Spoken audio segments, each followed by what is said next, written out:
Martin, narito na ang kape mo. Malambing na tinig ni Rose. Inilapag ang tasa sa marble na mesa. Ang umaga ay sariwa. Ang sikat ng araw ay sumasayaw sa mga bintana ng kanilang mansyon. Sa dating pinagplanuhan niya bawat sulok. Ngunit ang init ng araw ay hindi na umabot sa kanyang puso. Salamat. Tugon ni Martin. Ang mga mata ay nakatuon sa tablet. Ang tinig ay parang alingaw-ngaw sa malawak na silid. Hindi siya tumitingin. Hindi na niya nararamdaman ang kanyang presensya. Parang isang multo na lamang siya sa kanyang sariling tahanan. Maaga ka na naman. Hindi ka ba mag-aalmusal? Tanong ni Rose. Ang kanyang mga daliri ay bahagyang kumapit sa gilid ng mesa. Bawat araw ay ganito. Bawat umaga ang parehong pagkawalang interes. May meeting ako. Kailangan ko umalis. Mabilis na sagot ni Martin. Tumayo at kinuha ang kanyang briefcase. Ang kanyang mga hakbang ay nagmamadali. Papalayo sa kanya, papalayo sa kanilang nakaraan. Pero hindi ka pa kumakain. Naghanda ako ng paborito mong sinangag. Ang mga salita ay lumabas sa bibig ni Rose. Puno ng pakiusap, ngunit alam niyang walang saysay. Kakain na lang ako sa labas. Maraming salamat, Rose. Lumabas si Martin. Ang tunog ng kanyang sapatos ay nawala sa malaking pinto. Ang katahimikan ay bumalik, mas mabigat kaysa dati. Isang linggo na ang nakalipas at ang mga huling uwi ni Martin ay naging masuli. Ang mga tawag sa telepono ay saglit, pabulong at laging may dahilan. Nasaan ka, Martin? Gabi na.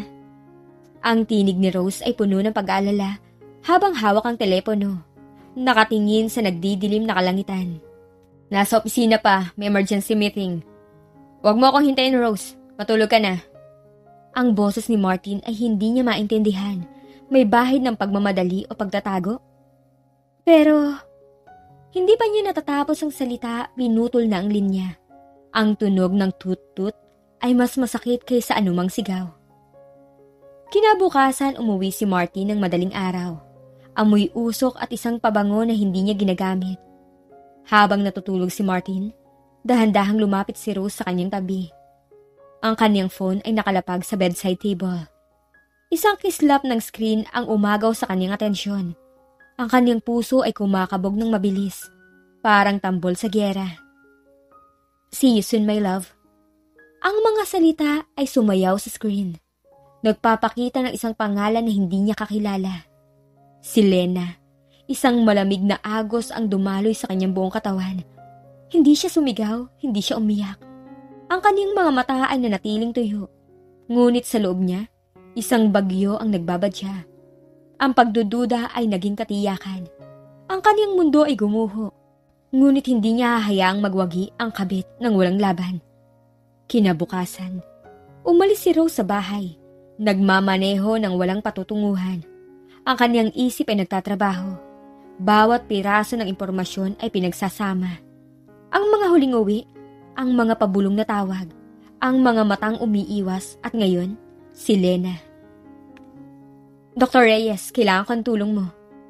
Ang tinig ni Rose ay matatag, walang bakas ng emosyon habang nakaupo sa opisina ng doktor. Rose, anong may tutulong ko? Tanong ng doktor, ang kanyang mukha ay nagtataka. Kailangan kong maging bulag. Diretsyong sabi ni Rose, ang kanyang mga mata ay matalas na nakatingin sa doktor.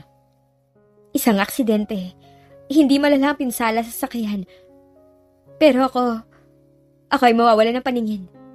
Ang doktor ay nanlaki ang mga mata. Rose, alam mo ba sinasabi mo? Ito ay hindi basta-basta. Alam ko po.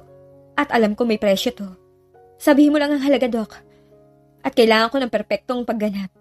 Walang makakakita ng anumang butas. Ito ay isang trahedya. Ang kanyang tinig ay malamig. Puno ng determinasyon. Ang laro ay nagsimula na. Ilang araw ang lumipas, ang balita ay kumalat na parang apoy. Nagkaroon ng aksidente si Rose. Hindi malala ang pinsala sa sasakyan, ngunit ayon sa mga doktor, tuluyan siyang nabulag. Sa ospital nakahiga si Rose. Ang kanyang mga mata ay nakapiring. Ang kanyang muka ay maputla. Rose, mahal ko. Bulong ni Martin, ang kaniyang mga kamay ay mahigpit na nakahawak sa kamay ni Rose. Ang kaniyang boses ay nanginginig, puno ng pagsisisi. Patawarin mo ako. Hindi ko alam. Hindi ko alam kung paano nangyari to. Ang mga daliri ni Martin ay humaplos sa kanyang piring. Gagawin ko ang lahat para sa iyo. Hindi kita iiwan. Hindi kita pababayaan. Sa ilalim ng piring, isang ngiti ang sumilay sa labi ni Rose. Ang kaniyang mga mata na dati puno ng pagmamahal, ngayon ay nagnininga sa malamig na paghihiganti. Ang kaniyang puso ay bato. Ang kaniyang plano ay nagsisimula pa lamang. Sa opisina ni Martin, si Lena ay nakaupo sa kanyang desk. Ang kaniyang mga mata ay kumikinang sa tuwa. Narinig mo ba ang balita, sir? Tanong ni Lena, ang kanyang tinig ay halos bulong. Oo, sagot ni Martin, ang kanyang mukha ay seryoso. Si Rose. Nabulag siya. Napakatrahedya. Mahinang sabi ni Lena, ngunit sa kanyang mga mata, makikita ang kasiyahan. Pero, hindi ba ito nangangahulugan na mas malaya na tayo? Tumingin si Martin kay Lena. Ang kanyang mga mata ay nagtatago ng kakaibang pakiramdam na hindi niya kayang pigilan. Ang pagkabulag ni Rose ay isang regalo mula sa langit. Isang hadlang ang nawala. Ang kanilang ipinagbabawal na relasyon ay magiging mas mapangahas. Ang laro ay nagsisimula pa lamang. At si Rose, sa kanyang pagiging bulag, ay magiging kanilang pinakamalaking sandata. Isang linggo matapos ang aksidente, mahina pa rin ang tinig ni Rose. Martin, kailangan ko ng tubig. Bulong niya, ang kaniyang kamay ay hinahanap ang gilid ng kama. Ang kaniyang mga mata ay nanatiling nakapiring. Nandito ako, Rose. Sagot ni Martin. Ang kaniyang mga hakbang ay maingat habang inilalapit ang baso sa kanyang labi. Dahan-dahan, wag mong madaliin. Salamat. Sabi ni Rose, huminga ng malalim. Ang dilim, nakakatakot. Ang kanyang tinig ay nagpapahiwatig ng matinding kalungkutan. Na parang isang bata na nawawala sa gubat. Huwag ka mag-alala, hindi kita iiwan. Sabi ni Martin na ang kaniyang kamay ay humaplos sa noo ni Rose. Narito ako para sa iyo. Palagi. Ang bawat haplos ay parang saksak sa puso ni Rose, isang paalala ng kaniyang pagtataksil. Hindi ko alam paano ako magpapatuloy. Ang mga mata ko. Ang aking mundo wala na. Sagot ni Rose, ang kanyang tinig ay puno ng pagkabigo.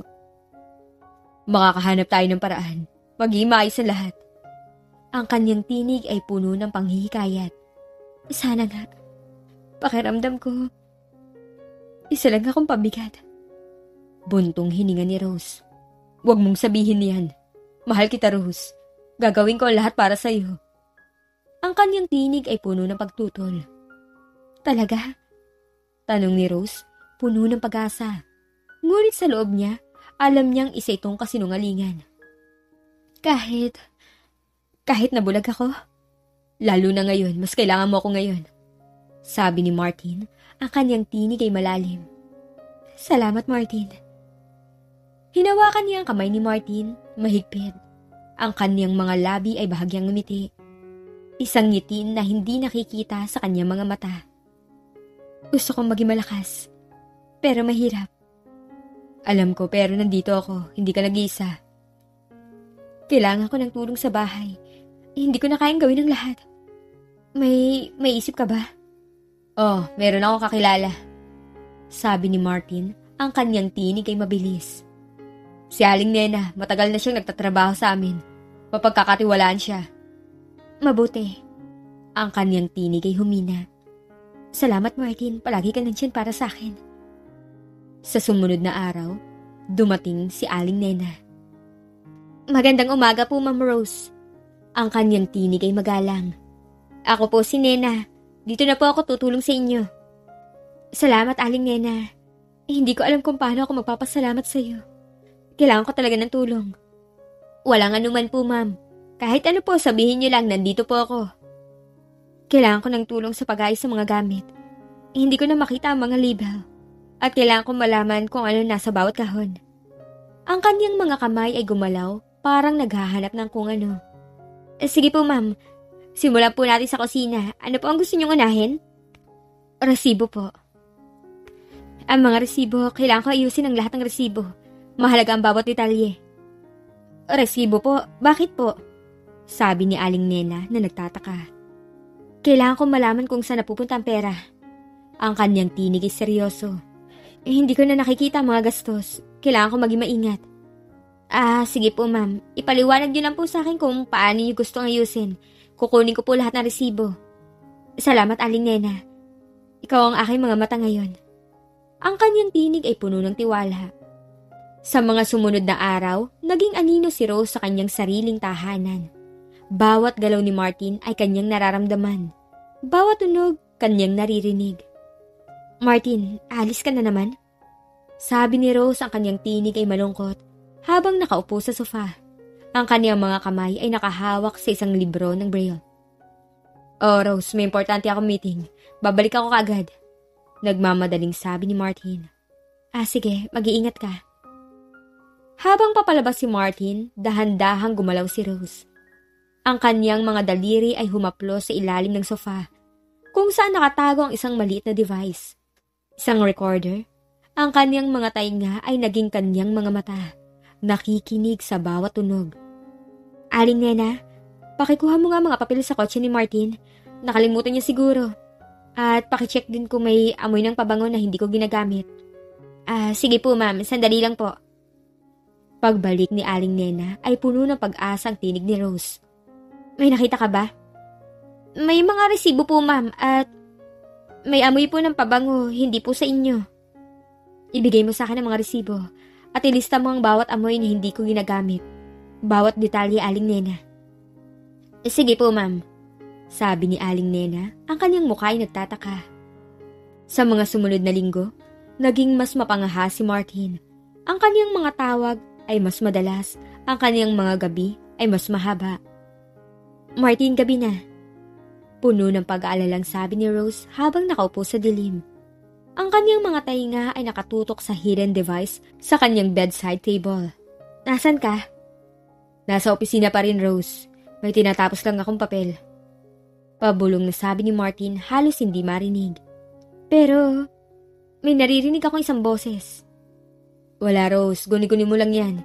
Kailangan ko lang ibaba, bye. Pagmamadali ni Martin. Ang linya ay pinutol. Ang puso ni Rose ay kumirot, ngunit ang kanyang determinasyon ay lalong tumibay. Ang mga tunog ng recorder ay malinaw. Ang mga bulong ni Lena, ang pagtawa ni Martin, ang mga tunog ng kanilang mga pagtatagpo. Hindi ko na kaya. Ang tagal nating naghintay.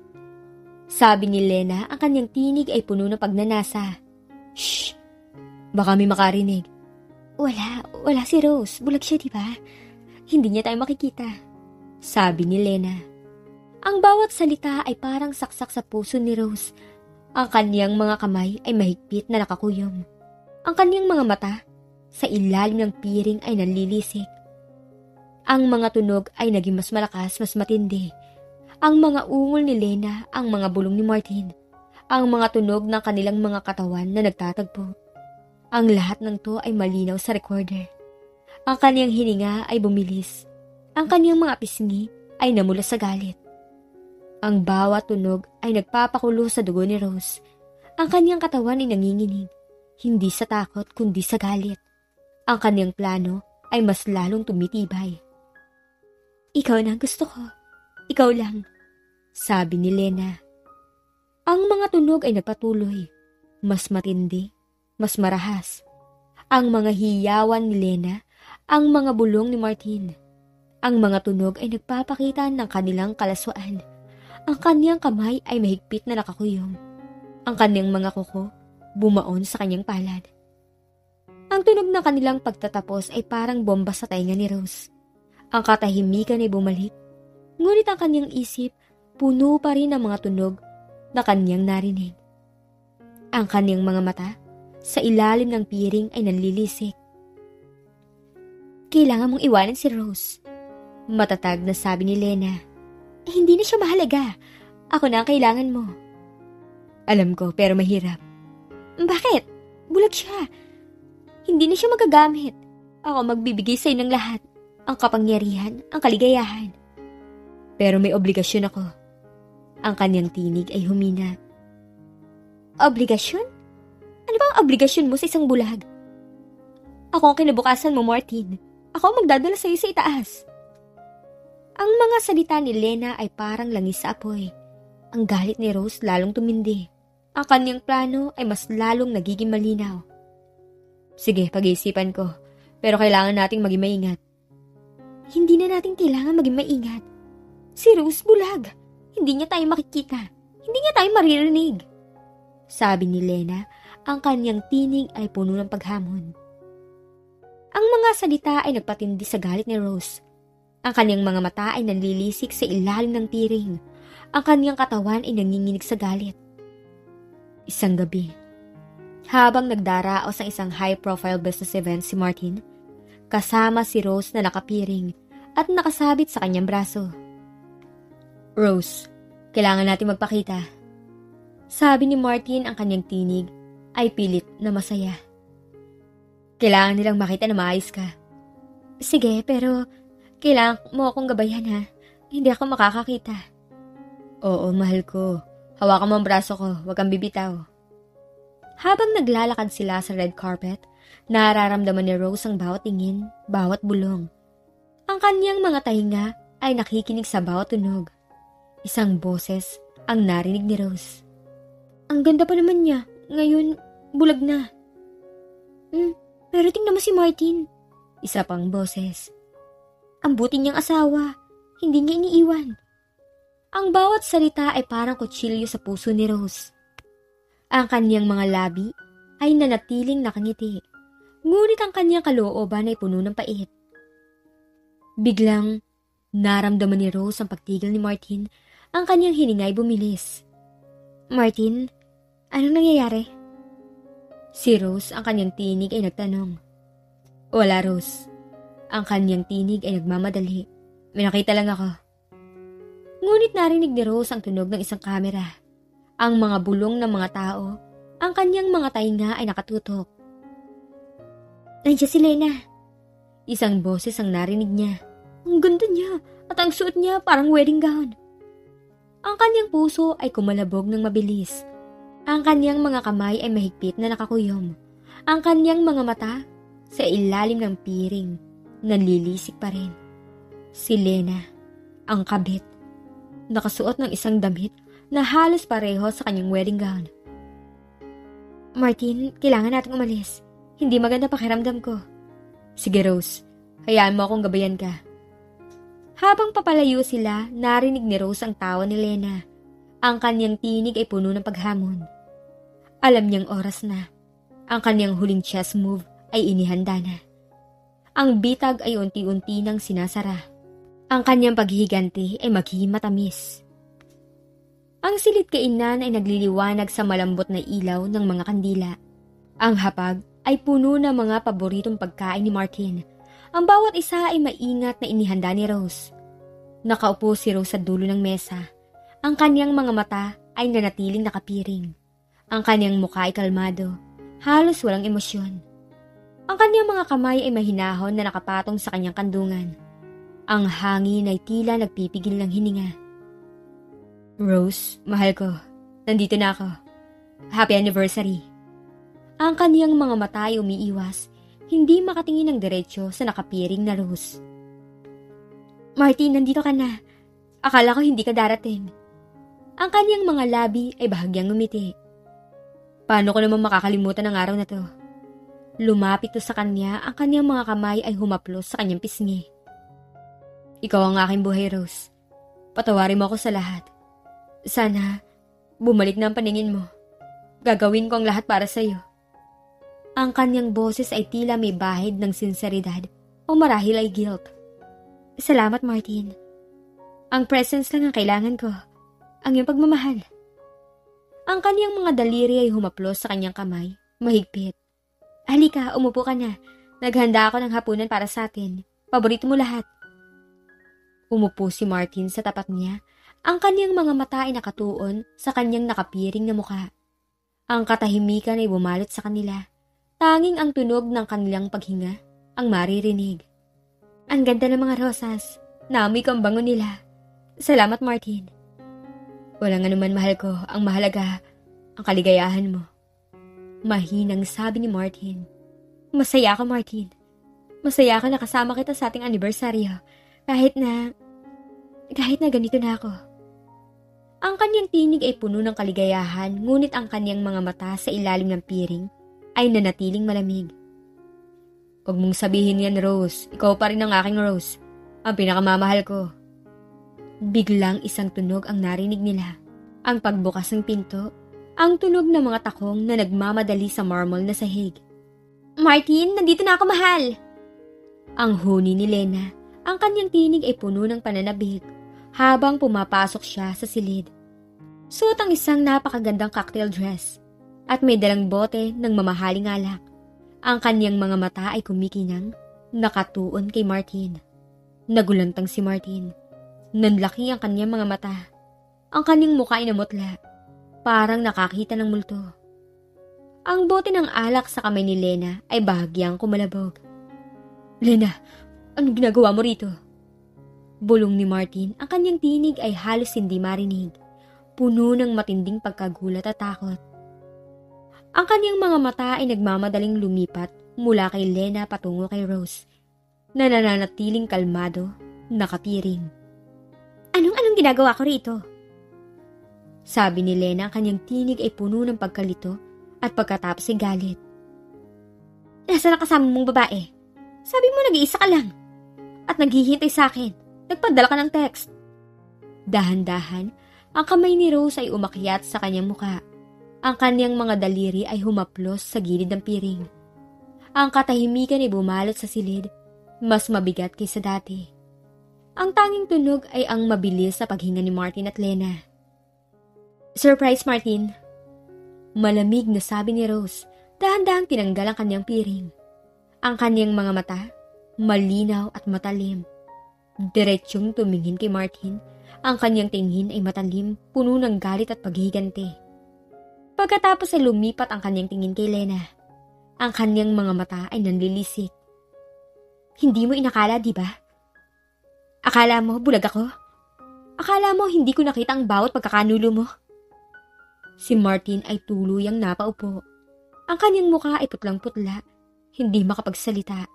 Ang kanyang bibig ay bahagyang nakabukas. Si Lena naman, na unay matapang, ay biglang nanlamig. Ang kanyang mukha ay nabalutan ng takot at galit. Ang bote ng alak sa kanyang kamay ay halos bumagsak. Rose, anong kalokohan to? Anong ibig mong sabihin? Sigaw ni Lena, ang kanyang tinig ay nanginginig. Kalokohan? Si Rose ay ngumisi. Ang kanyang ngiti ay hindi umabot sa kanyang mga mata. Ang kalokohan ay ang paniniwala mong matatakasan mo ang lahat ng to. Ang kalokohan? Ang pag-iisip mong hindi ko ipaghihiganti ang bawat patak ng luha ko. Kinuha ni Rose ang isang tablet mula sa gilid ng kanyang upuan. Ang kanyang mga daliri ay mabilis na gumalaw sa screen. Tingnan mo to, Martin. Ang kanyang tinig ay malamig, puno ng paghamak.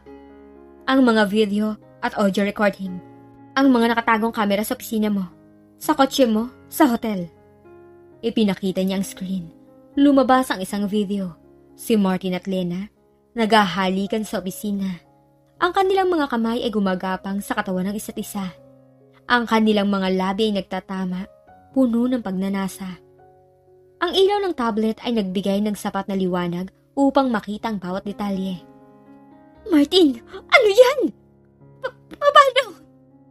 Ang tinig ni Lena ay nanginginig sa galit at takot. Shh, Lena.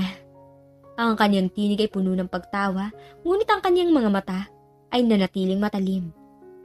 Huwag ka magmadali, madami pa. Ang video ay nagpatuloy.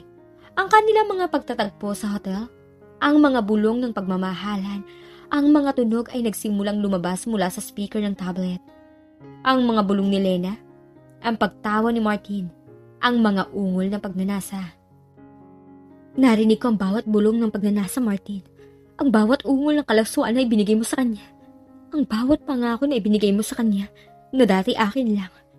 Ang bawat salita ng pagmamahal na sa akin ay pinagkait mo. Ang mukha ni Martin ay lalong namutla. Ang kanyang mga kamay ay nanginginig. Si Lena nakatayo pa rin, ngunit ang kanyang mga tuhod ay tila bibigay. Ang mga tunog ng inyong katawan na nagtatagpo, Martin. Ang mga hiyaw niya. Ang pagtawa mo na nagpapakita ng iyong kalaswaan. Ang bawat tunog ay parang saksak sa aking puso.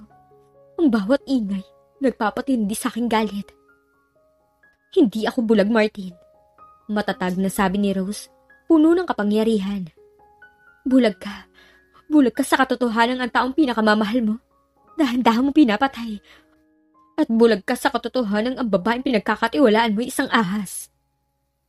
Rose, hindi. Hindi tong inaakala mo. Ang kanyang tinig ay nanginginig. Sinusubukang ipagtanggol ang sarili. May paliwanag ako. Paliwanag? Ano paliwanag? Ang bawat halik mo sa kanya. Bawat haplos niya sa'yo. Bawat pagpatay mo sa ating sumpaan, narinig ko. Nakita ko. Ang amoy ng kanyang pabango sa iyong damit. Ang mga resibo ng mga mamahaling hapunan. Ang mga huling uwi mo. Lahat ng yun ay nagbubulungan sa akin ng katotohanan. At ako, ang bulag mong asawa, ang nakakita ng lahat. Rose, please. Ang kanyang tinig ay puno ng pakiusap. Patawarin mo ko. Nagkamali ako. Nagkamali? Ang kasal natin, Martin, isang kasinungalingan. Ang pagmamahal ko sa'yo, ginawa mong katawa-tawa. Ginawa mo ko tangi. Ang bawat pagpapanggap ko na bulag ako, nagbigay sa akin ng pagkakataon na makita ang iyong tunay na kulay. Ang iyong pagtataksil. Lumakad si Rose papalapit kay Martin. Ang kanyang mga hakbang ay matatag, puno ng kapangyarihan. Ang kanyang mga mata ay nakatingin ng diretso sa kanya. Walang bakas ng pagmamahal, tanging pait at galit. Kaya ngayon, Martin, ibabalik ko sa iyo ang bawat sakit. Ipaparamdam ko sa iyo kung paano gumuho ang mundo ko dahil sa iyo. Rose, wag, please. Maawa ka. Maawa? Hindi ka naawa sa akin nang gabing-gabi kang umuuwi. Amoy ibang babae. Hindi ka naawa sa akin nang hinayaan mo akong isipin na nag-iisa ako sa dilim. Hindi ka naawa sa akin nang pinaramdam mo sa akin na isang pabigat ako. Rose, ano ginagawa mo? Sabi ni Lena, ang kanyang tinig ay puno ng galit. Sinusubukan lumapit kay Rose. Huwag mong sirain ang buhay namin. Buhay niyo? Ang kanyang tinig ay puno ng pagtawa. Ngunit ang kanyang mga mata ay nanatiling matalim.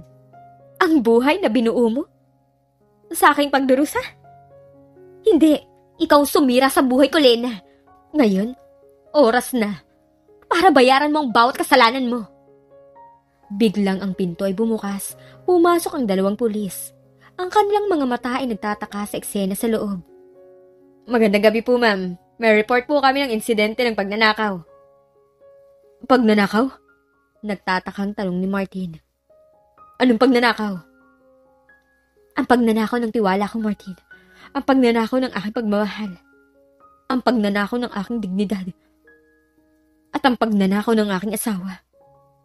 Ma'am, ano po ang ibig niyong sabihin? Ang pulis. Nandito ang ebidensya. Itinuro ang tablet. Mga video at audio recording ng pagtataksil ng aking asawa at ng kanyang kabit. Ito ay hindi lamang pagnanakaw. Isa tong pagtataksil. At mayroon akong sapat na ebidensya para mapatunayan ang lahat ng to. Nanlaki ang mga mata ng pulis. Ang silid ay nabalot ng katahimikan. Si Martin ay nakayuko. Ang kanyang mukha ay puno ng kahihiyan. Si Lena nanginginig. Ang kanyang mukha ay putlang-putla. Ang kanyang mga mata ay puno ng takot. Martin, hindi to ang plano. Sabi ni Lena, ang kanyang tinig ay halos bulong, puno ng galit. Sabi mo, walang makakaalam. Manahimik ka, Lena! Sigaw ni Martin, ang kanyang tinig ay puno ng galit. Huwag kayong mag-alala, sir. Ang lahat ng ebidensya ay nasa tablet na to. At mayroon pa akong kopya sa cloud. Hindi nyo kailangan ng warrant. Ang lahat ng to ay nakita at narinig ko sa aking sariling tahanan, sa aking sariling gamit. Ma'am, kailangan po namin kayo isama sa presinto para sa formal na reklamo. Walang problema, sasamahan ko kayo. At sisiguraduhin kong malalaman ng buong mundo ang katotohanan. Matatag na sabi ni Rose. Tiningnan ni Rose si Martin. Ang kaniyang mga mata ay puno ng pait. Ang larong to, Martin. Tapos na. At ako ang nanalo. Lumabas si Rose mula sa mansyon. Ang kanyang mga hakbang ay matatag, puno ng kapangyarihan. Ang kanyang likod ay tuwid. Hindi na may luha sa mata, kundi may malamig na determinasyon. Ang kanyang tagumpay, matamis ngunit sa likod ng kanyang mga mata, naroon pa rin ang kirot ng isang puso na minsan ay buong buo. Ang mga pulis ay sumunod sa kanya, dala ang tablet. Si Martin at Lena, naiwan sa silid kainan. Ang kanilang mga mundo ay gumuho sa isang iglap, nababalutan ng kahihiyan at takot. Ang mga kandila ay patuloy na nagliliwanag, ngunit ang init ng apoy ay hindi na umabot sa kanilang mga puso. Martin, kailangan natin mag-usap. Ang tinig ni Mr. Santos, ang chairman ng board, matigas, walang emosyon, habang nakaupo si Martin sa harap niya sa isang malamig na boardroom. Ang hangin ay tila yelo. Tungkol saan, Mr. Santos? Ang kanyang tinig ay pilit na kalmado, ngunit ang kanyang mga kamay ay bahagyang nanginginig sa ilalim ng mesa. Alam niya na. Tungkol sa isang eskandalo, Martin. Sabi ni Mr. Santos, ang kanyang mga mata ay matalim. Ang balita kumalat na parang wildfire. Ang mga video, ang mga audio recording, hindi na ito matatago. Pero personal na bagay yun. Hindi ito dapat makaapekto sa kumpanya. Ang kanyang tinig ay humina. Personal? Ang pangalan mo ang simbolo ng kumpanya. Ang iyong reputasyon ay ang pundasyon ng aming tiwala. At ngayon nawasak ang lahat ng yun. Napataas ang boses ni Mr. Santos. Pero, ang aking trabaho, ang mga contribution ko, hindi na namin kayang ipagtanggol ang kumpanya sa gitna ng ganitong kaguluhan. Ang mga investor nag-aalala. Ang mga kasosyo nagbabanta na bawiin ang kanilang tiwala. Kailangan nating kumilos. Anong ibig mong sabihin? Ang kanyang tinig ay halos bulong. Ang board ay nagkaisa na. Kailangan kang tanggalin sa iyong posisyon, Martin, agad-agad. Ang kanyang mga mata ay nanatiling malamig. Tanggalin? Hindi! Hindi niyo ito magagawa. Ako ang nagtayo ng kumpanyang to. Nagkalat na ang ebidensya, Martin. Ang kahihiyan, napakalaki na. Hindi na namin kayang ipikit ang mga mata namin. Ang iyong pagtataksil, hindi lamang sa iyong asawa, kundi pati na rin sa tiwala na ibinigay namin sa iyo. Pero ang aking buhay, ano mangyayari sa akin? Yun na ang problema mo, Martin. Ang aming concern, ang kumpanya. Ang iyong mga gamit, ipapadala sa iyong bahay. Meron kang 1 oras para umalis. Ang mga salita ay parang suntok sa tiyan ni Martin. Ang kanyang mundo gumuho sa isang iglap. Ang kanyang kapangyarihan, ang kanyang pangalan, ang kanyang posisyon, lahat ay nawala. Hindi to totoo. Ito ang katotohanan, Martin, at kailangan mo harapin to. Magandang araw sa iyo. Lumabas si Mr. Santos. Iniwan si Martin na nag-iisa sa malamig na boardroom. Ang kanyang ulo ay nakayuko. Ang kanyang mga kamay ay mahigpit na nakakuyong. Ang tunog ng kanyang mabilis na paghinga ang tanging naririnig. Hello, si Martin to. Sabi ni Martin, ang kanyang tinig ay puno ng pag-asa habang hawak ang telepono. Nandiyan ba si Mr. Garcia? Pasensya na po, Sir Martin, hindi po available si Mr. Garcia. May emergency meeting po siya. Ang boses ng sekretarya. Sige, si Mr. Tan na lang. Kailangan ko makausap ang isa sa kanila. Hindi rin po available si Mr. Tan, Sir Martin. May biglaan din po siyang appointment eh. Ang sekretarya. Pero kailangan ko sila makausap. Kaibigan ko sila, kasosyo. Sigaw ni Martin. Pasensya na po, Mr. Martin. Hindi po talaga sila available. Sige, salamat. Ibinaba ni Martin ang telepono. Ang kaniyang mga kamay ay nanginginig.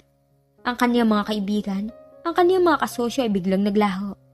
Iniiwasan siya na parang may salot. Ang kaniyang telepono ay tumunog. Si Lena. Lena, salamat at tumawag ka. Kailangan ko na kausap. Natanggal ako sa trabaho. Natanggal ka? Ang kaniyang tinig ay puno ng pagtawa, ngunit may bahid ng galit. At ako? Ano mangyayari sa akin? Ang aking reputasyon nawasak dahil sa iyo. Dahil sa akin? Ikaw ang kasama ko sa lahat ng to. Gulat na sabi ni Martin. Ikaw ang may asawa, Martin. Ikaw ang nagtago ng katotohanan. Ikaw ang sumira sa buhay ko. Lena, wag mong sabihin yan. Dati sinabi mo na mahal mo ako. Mahal? Ang pagmamahal ko sa'yo, nakabatay sa kapangyarihan mo. Ang kanyang tinig ay puno ng paghamak. Sa iyong pera, sa iyong posisyon. At ngayon, wala ka ng lahat ng yun. Lena, wag. Kailangan ko ng tulong mo. Kailangan natin ang isa't isa. Hindi na, Martin. Wala na akong pakialam sa'yo. Sinisira mo ang buhay ko. Ang pangarap ko. Lena, wag mo akong iwan, please. Wag mong gawin to sa akin. Paalam, Martin. Sana masaya ka sa iyong pagbagsak. Ayoko nang makita ka. Ang linya ay pinutol, ang telepono ay nahulog mula sa kamay ni Martin.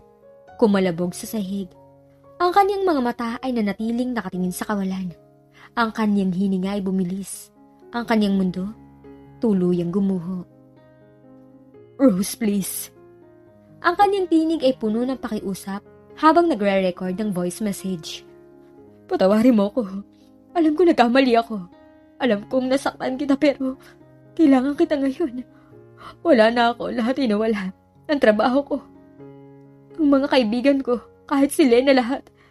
Ikaw na lang natitira. Rose, sagutin mo ang tawag ko.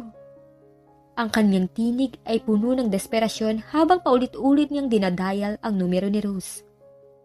Please, Rose. Gusto ko nang kausapin. Gusto ko humingi ng tawad ng personal. Ngunit walang sagot. Rose, alam kong galit ka. Pero hindi ko na kaya. Nasaan ka? Bakit hindi ka sumasagot? Bakit hindi mo ako pinapansin? Rose, please. Kahit isang beses lang.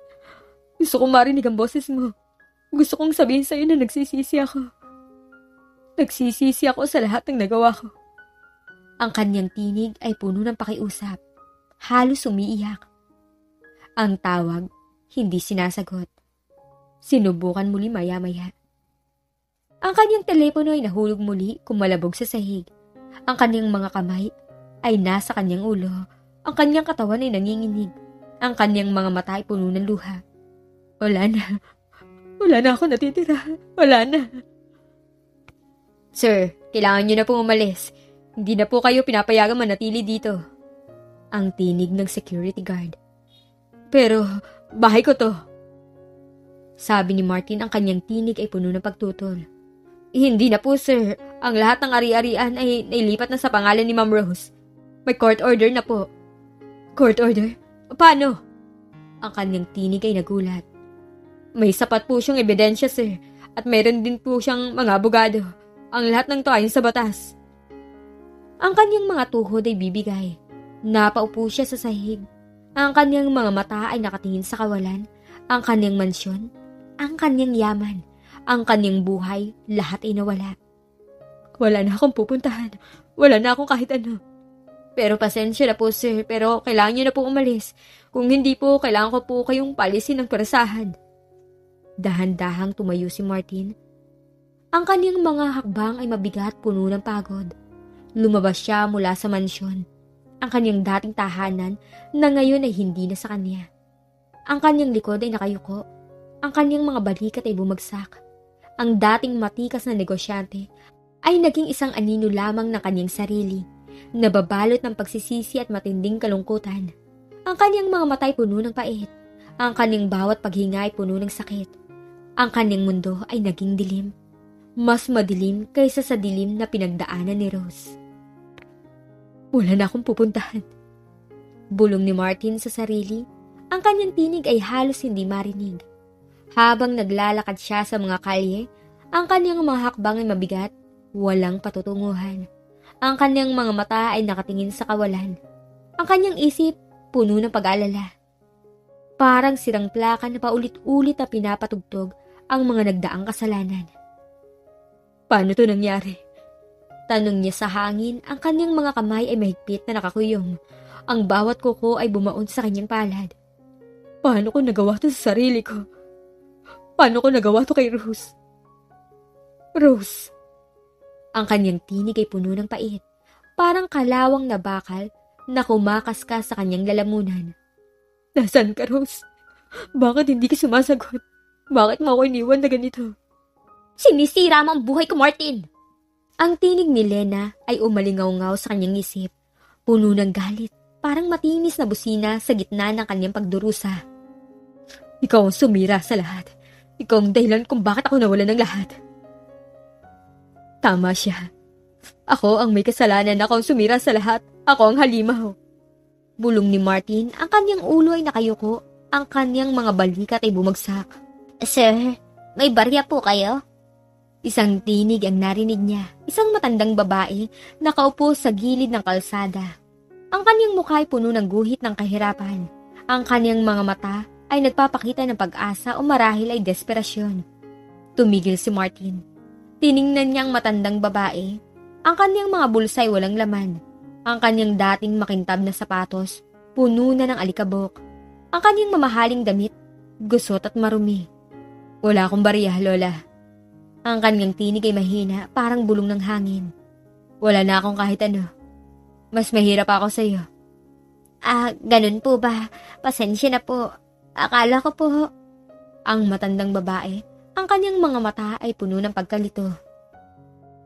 Wala na akong akala na dapat paniwalaan. Putol ni Martin, ang kanyang tinig ay puno ng pait. Ang lahat ng akala kong totoo, kasinungalingan. Akala ko mahal ako ni Lena. Ang akala ko ay bulag si Rose. Ang akala ko may kapangyarihan ako. Lahat ay gumuho. Huwag po kayong mawalan ng pag-asa, sir. May Diyos po. Ang matandang babae, ang kanyang tinig ay malambing. Diyos? Si Martin ngumisi, ang kanyang mukha ay puno ng paghamak. Kung may Diyos, bakit niya ako hinayaang maging ganito? Bakit niya hinayaang sirain ko ang buhay ng taong pinakamamahal ko? Bakit niya ako hinayaang mawalan ng lahat? Hindi po natin naiintindihan ang plan ng Diyos, sir. Pero may dahilan po ang lahat ng ito. Sabi ng matandang babae. Dahilan? Ang kanyang tinig ay tumaas. Ang dahilan, pagiging mahina ko. Ang aking pagnanasa, ang aking pagtataksil. Yan ang dahilan, hindi ang Diyos. Tumalikod si Martin, nagpatuloy sa paglalakad. Ang kanyang mga hakbang ay mabigat. Ang kanyang isip ay puno ng mga tanong na walang sagot. Gutom na ako. Bulong ni Martin sa sarili, ang kanyang tiyan ay kumukulo, ang kanyang lalamunan ay tuyo. Ilang araw na siyang walang kain, ang kanyang katawan ay mahina, ang kanyang mga binti ay nanginginig. Pero wala kang pera, Martin, wala kang kakainin, wala kang maiinom, wala ka na. Ang kanyang isip ay bumulong, puno ng paghamak. Rose, kumakain ka ba ngayon? Nasaan ka? Sana'y masaya ka. Sana kompleto ka. Sana hindi ka nagduro sa katulad ko. Tanong niya sa hangin, ang kanyang mga mata ay puno ng luha. Gusto kong mamatay. Gusto kong mawala, ayoko na. Bulong ni Martin, ang kanyang mga mata ay nakapikit. Hindi mo pwedeng gawin yan, Martin. Ang tinig ni Rose ay umalingaw-ngaw sa kanyang isip. Malambing ngunit puno ng pait. Kailangan mong maramdaman ang lahat ng sakit. Kailangan mong bayaran ang bawat patak ng luha ko. Kailangan mong mabuhay sa impyernong to na ginawa mo para sa akin. Rose, patawarin mo ko. Nagsisisi ako. Nagsisisi ako sa lahat ng nagawa ko. Huli na ang lahat, Martin. Ang bawat paghinga mo ay pagdurusa. Ang bawat umaga mo, bangungot. Yan ang parusa mo. Yan ang paghiganti ko. Ang tinig ni Rose ay malamig. Hindi ko na kaya. Si Martin sumigaw, ang kanyang tinig ay basag. Ang mga tao sa paligid ay tumingin sa kanya. Puno ng pagkalito o marahil ay yawa. Baliw na yata yan. Isang boses ang narinig niya. Dati mayaman yan. Isa pang boses. Naku, kayon pulubi na. Pulubi. Ngumisi siya, ang kanyang mga mata ay puno ng pait. Oh, pulubi ako. Pulubi sa pagmamahal. Sa tiwala, sa lahat ng bagay. Kailangan mo maghanap ng trabaho, Martin, kung gusto mong mabuhay. Ang kanyang isip ay bumulong. Pero sino magtitiwala sa isang tulad ko? Sino magbibigay ng trabaho sa isang taong ang pangalan ay kasing kahulugan ng kahihiyan at iskandalo? Subukan mo. Ang kanyang isip. Huwag kang sumuko. Sumuko na ako. Matagal na. Sabi ni Martin, ang kanyang tinig ay mahina. Sir, may kailangan po kayo? Isang lalaki ang lumapit sa kanya, ang kanyang muka ay puno ng pag-alala. Tiningnan ni Martin ang lalaki, ang kanyang mga mata ay puno ng pagod. Kailangan ko ng buhay. Ang kanyang tinig ay basag. Kailangan ko ng pagkain. Kailangan ko ng tubig. Kailangan ko ng kapatawaran. Pasensya na po, sir, sabi ng lalaki. Wala po akong maibibigay sa inyo, pero sana makahanap po kayo ng tulong. Ang tanging tulong na kailangan ko ay pamamatay. Pero ayaw akong patayin ng Diyos. Gusto niya ako pahirapan. Ang lalaki ay umalis. Ang kanyang mukha ay puno ng awa. Si Martin, nag-iisa muli. Rose, nakikita mo ba ako? Nakikita mo ba ang paghihirap ko? Masaya ka ba ngayon? Ang kanyang tinig ay puno ng pait. Masaya ako, Martin. Ang tinig ni Rose ay umalingaw-ngaw sa kanyang isip, malamig, walang emosyon. Masaya ako nakikita na nagdurusa ka. Yan ang katarungan. Pero mahal kita, Rose. Kahit ngayon, mahal pa rin kita. Sabi ni Martin, puno ng pakiusap. Huli ng lahat, Martin. Ang pagmamahal mo, naging abo. Ang tiwala ko'y nawasak. Ang lahat ay tapos na. Umupo si Martin sa gilid ng kalsada. Ang kanyang likod ay nakasandal sa isang malamig na pader. Ang kanyang mga mata ay nakatingin sa mga taong naglalakad. Ang kanilang mga muka ay puno ng pagmamadali. Walang pakialam sa kanyang paghihirap. Ang lamig. Bulong ni Martin. Ang kanyang katawan ay nanginginig. Ang gabi ay bumababa at ang hangin ay lalong lumalamig. Wala akong matutulugan. Wala kang kumot, wala kang unat, wala kang kahit ano. Lena, nasan ka? Sana mag-isa ka rin. Sana nagdurusa ka rin. Masaya ako, Martin. Ang tinig ni Lena ay umalingaw-ngaw sa kanyang isip, puno ng pagtawa. Malaya na ako. Wala ka na. Wala na akong problema. Hindi totoo yan. Magdurusa ka rin. Mababayad ka rin. Hindi. Ikaw lang magdurusa. Ikaw lang ang magbabayad. Ang kanyang mga mata ay nanatiling nakatingin sa kawalan. Ang kanyang isip, puno ng mga tinig. Ang mga tinig ng kanyang nakaraan, ang mga tinig ng kanyang kasalanan. Gusto kong matulog. Gusto kong magpahinga. Gusto kong makalimot. Hindi ka makakalimot, Martin. Ang bawat umagay pagdurusa, ang bawat gabi bangungot. Yan ang kapalaran mo. Ang tinig ni Rose. Bakit? Bakit ako? Bakit ako ang kailangang magdusa ng ganito? Ang kanyang tinig ay mapait. Dahil ikaw ang sumira ng lahat. Dahil ikaw nagtaksil. Dahil ikaw ang naging halimaw. Ang kanyang mga mata ay nanatiling nakapikit. Ang kanyang katawan ay nanginginig sa lamig. Ang kanyang bawat paghinga ay puno ng sakit. Ang kanyang mundo, naging dilim. Mas madilim kaysa sa dilim na pinagdaanan ni Rose. Ang kanyang buhay ay naging isang walang katapusang bangungot. Isang parusa na mas masakit pa sa kamatayan. Ang bawat umaga ay pagdurusa. Ang bawat gabi ay bangungot. Ang dating mayaman at makapangyarihang Martin. Isang sirang tao na kinain ng pagsisisi. Saan ako pupunta? Wala na akong kaibigan, pamilya, wala na akong tahanan. Tanong niya sa dilim. Ang kanyang mga mata ay nakatingin sa kawalan. Ang mga anino ng mga gusali ay tila naglalakihang halimaw na nakatingin sa kanya. Martin, bakit mo ginawa to sa sarili mo? Isang tinig ang umalingaw-ngaw sa kanyang isip. Malambing, ngunit puno ng pait. Si Rose, ang kanyang boses ay parang kaluskos ng tuyong dahon. Malinaw sa gitna ng kanyang pagdurusa. Rose, nasan ka? Rose, nandito ka ba? Si Martin, ang kanyang tinig ay puno ng pag-asa. Lumingon siya sa paligid, ngunit wala siyang nakita. Nandito ako, Martin. Patuloy ang tinig ni Rose. Mas malapit na ngayon, mas bumubulong sa kanyang tainga. Palagi ako nandito sa bawat paghinga mo, sa bawat tibok ng puso mo. Patawarin mo ako, Rose. Nagsisisi ako. Nagsisisi ako sa lahat ng nagawa ko sa iyo, sa lahat ng sakit ay dinulot ko. Ang kanyang mga mata ay puno ng luha. Pagsisisi? Huli na ang lahat para sa pagsisisi, Martin. Ang bawat patak ng luha ko, bawat gabing nag-iisa ako sa dilim, bawat saksak na naramdaman ko sa aking puso dahil sa'yo. Hindi na mababawi ng iyong pagsisisi.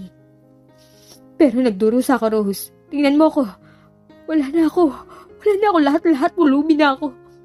Nanginginig sa lamig, sa gutom. Nag-iisa. Ang kanyang tinig ay puno ng pakiusap. Oo, Martin. Yan ang aking katarungan. Ang aking paghiganti. Mas masarap ang nakikita kang nagdurusa kaysa sa anumang yaman na mayroon ako ngayon. Hindi. Hindi to ang gusto ko. Gusto kong bumalik. Gusto kong ayusin ang lahat. Gusto kong ibalik ang tiwala mo. Ang kanyang tinig ay umalingaw-ngaw sa tahimik na gabi. Wala ka nang babalikan, Martin. Ang tulay, nasunog na. Ang tiwala nawasak. Ang pagmamahal naging abo na. Pero mahal pa rin kita, Rose, kahit ngayon. Kahit na ganito ako, mahal pa rin kita. Ang pagmamahal mo, isang kasinungalingan, Martin. Ang pagmamahal mo, isang biro. Isang sandata na ginamit mo para saktan ako. Hindi. Hindi totoo yan. Nabulag lang ako. Nabulag ako sa kapangyarihan. Nabulag ako sa lahat ng bagay. Totoo na nga ngayon. Ngayon ay bulag ka na, Martin. Bulag ka sa katotohanan. Na ang mga kasalanan mo bumalik sa'yo. Bulag ka sa katotohanan na ang bawat sakit na dinulot mo, ibinabalik sa'yo ng mas matindi. Lena, kung dahilan ng lahat ng to, ikaw ang umakit sa akin. Ikaw ang sumira sa buhay ko. Ako? Huwag kang magpanggap na inosente, Martin. Ikaw ang nagdesisyon. Ikaw ang nagtaksil. Ako?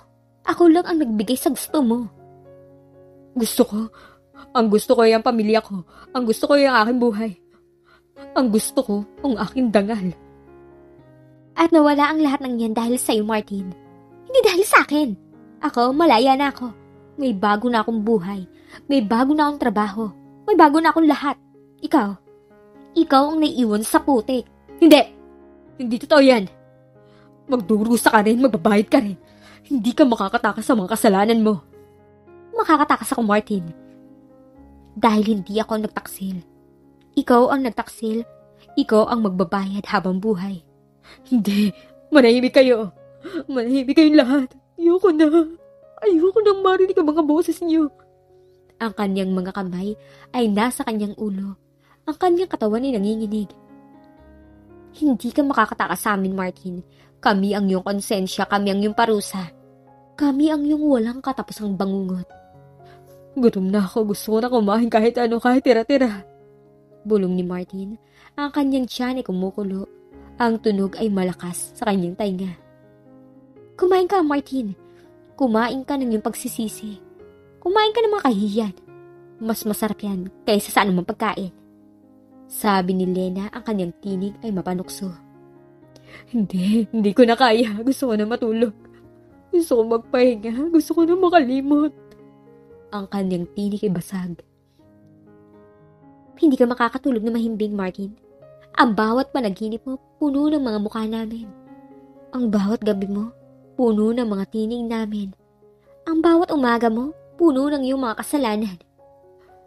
Nasaan ang aking mansyon, ang aking mga kotse, ang aking mga damit, aking mga alahas. Ang kanyang tinig puno ng pagkalito, ang kanyang mga mata ay nakatingin sa mga gusaling naglalakihan. Nasa akin ang lahat ng yan, Martin. Ang lahat ng pinaghirapan mo, lahat ng yaman mo, lahat ng kapangyarihan mo ay nasa akin na. At ikaw? Wala nang kahit ano. Hindi totoo yan. Hindi! Si Martin ay sumigaw, ang kanyang tinig ay umaalingaw-ngaw sa kalye. Ang ilang tao ay tumingin sa kanya. Ang kanilang mga mata ay puno ng awa o marahil ay takot. Sir, okay lang po kayo? Isang babae ang lumapit sa kanya. Ang kanyang mukha ay puno ng pag-alala. Hindi ako okay. Kailanman, hindi na ako magiging okay.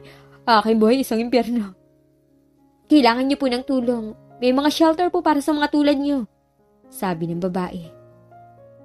Ang tanging shelter na kailangan ko ay ang libingan. Pero hindi ako mamatay. Gusto yata ako pahirapan pa. Ang babae ay umalis. Ang kanyang mukha ay puno ng pagkalito. Si Martin, nag-isa muli.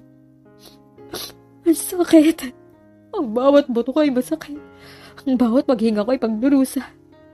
Bulong ni Martin. Ang kanyang katawan ay nanginginig sa lamig. Ang kanyang tiyan ay kumukulo sa gutom. Yan ang nararapat sa'yo, Martin. Ang bawat sakit na nararamdaman mo ay bahagi ng iyong parusa. Sabi ni Lena, ang kanyang tinig ay puno ng pagtawa. Ayoko na. Gusto ko matapos na to. Gusto ko mamatay. Hindi ka pwedeng mamatay, Martin. Hindi ka makakatakas sa kapalaran mo. Ang iyong buhay, magiging isang walang katapusang bangungot. Bakit?